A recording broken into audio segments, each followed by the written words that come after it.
Ben onu dəqiq deyə bilməyəcəm çünki biz buradan hamısı təcili yardım maşınlarına yürüdük. Buradan 7 nəfər yəni biz gördük ki çıxarılıb. 7 nəfər ölü var da. Yaralıların sayı nə qədərdir? 7 nəfər. Yaralılar indi təqribən 8-9 nəfər. 8-9 nəfər. Yəni yaralılardan alınan məlumata görə hadisə necə baş verib, necə olub, nə deyirlər yaralılar? Bu hansı köçünə törədən adam özünüzün hərəkətdə gördünüz siz. Aha. Əmək polis əməkdaşlarının Gürcüstan vətəndaşı. bildiklərinə görə məlumat. Yaralıların arasında xarici ölkə vətəndaşları var, yoxsa hamısı bizim vətəndaşlardır? İndi onu dəqiqləşdirdik. Ölənlər arasında xaricilər varmı? Onu dəqiq deyə bilməyəcəm. Hazırda 7 nəfər. 7 nəfər.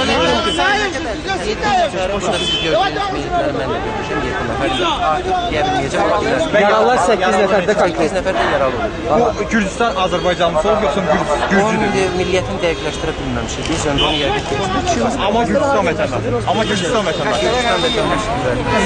Əməliyyat başa çatıbmı? Bəli, hadisə yerində başa çatır.